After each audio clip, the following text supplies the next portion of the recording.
YouTuber ghost hunters venture into a haunted house, and for once it's not a prank. That's the pitch behind House on Eden, Shudder's latest found footage flick. But does this influencer-fueled horror experiment pay off, or is it just another shaky cam misfire?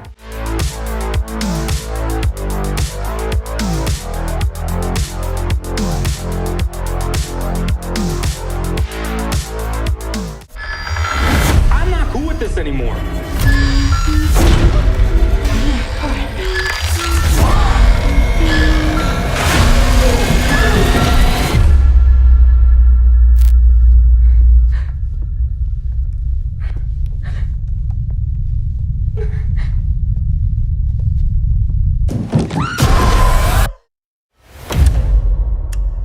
Hey everybody, welcome back to the channel. Today we're diving into House on Eden, the new found footage horror film from Shudder. It's directed by Kris Collins and stars Collins alongside Celina Myers and Jason Christopher Meyer, all playing themselves riffing off their real-life YouTube ghost hunting content. I'll admit, I wasn't familiar with these creators going in, but I found the premise intriguing. The idea of YouTubers turning their own paranormal investigations into a scripted horror narrative has a lot of potential. It's like a YouTube video gone wrong movie, which honestly could have been a fun meta twist on the genre. Unfortunately, this one just didn't land for me. Before we get into the plot, if you enjoy these reviews, please hit that like button and subscribe to the channel. It really helps me out. And if you want to support the channel directly, I've got a Patreon where you can chip in just $1 a month to keep the lights on, or $5 a month if you want to request a movie review of your own. The setup is simple. 3 YouTubers venture into the woods to investigate an allegedly haunted house. They document the journey hoping for content, but what starts as typical ghost hunting antics slowly spirals into something more sinister, or at least it's supposed to.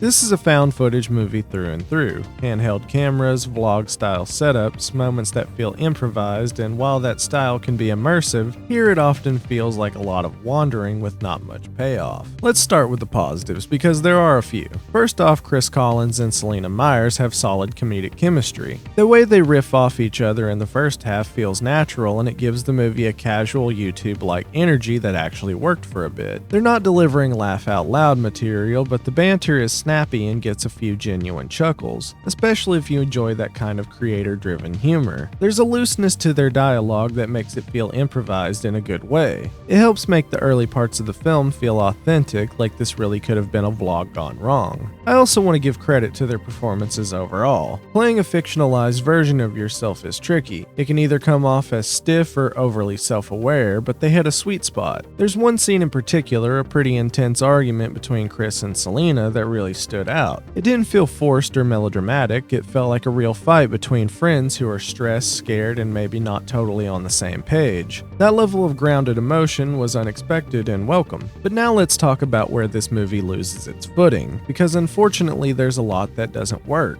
Starting with the pacing, this is one of the most sluggish horror films I've seen this year. The first third of the movie is just the group trying to get to the house. I'm talking full-on hiking, goofing off in the woods, playing hide and seek, and cracking jokes. And while that might be charming for a YouTube vlog, it absolutely kills momentum in a horror film. There's no real sense of tension or danger, just aimless wandering. And once they finally do reach the house, the movie continues to stall. Honestly, the movie is very uneventful and not much really happens. This brings me to the film's biggest issue, the scares, or lack thereof. A found footage horror movie lives or dies on its ability to generate suspense through limited perspective, but House on Eden never creates that sense of creeping dread. There's no escalation, no real atmosphere. When the scary stuff finally starts happening in the third act, it feels rushed, underwhelming, and incredibly predictable.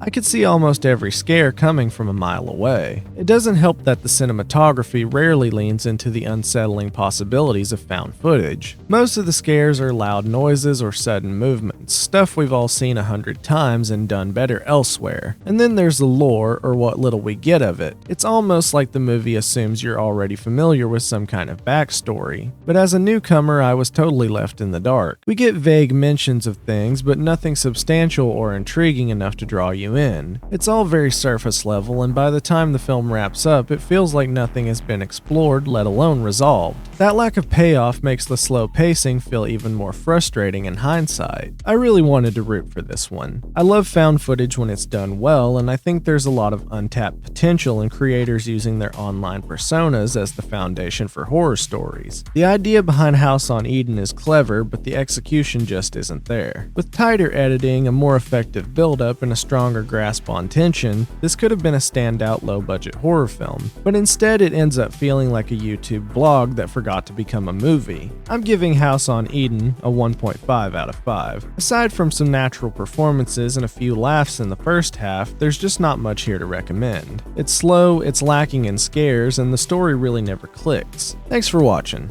If you've seen House on Eden, let me know what you thought in the comments, especially if you follow these YouTubers. And if you enjoyed the video, be sure to hit that like button and subscribe to the channel. It seriously helps me keep these reviews coming. And if you want to support the channel a little more directly, head over to my Patreon. You can sign up for just $1 a month to support the show, or $5 a month if you want to request a review of your own. Thanks for watching, and I'll see you guys in the next one.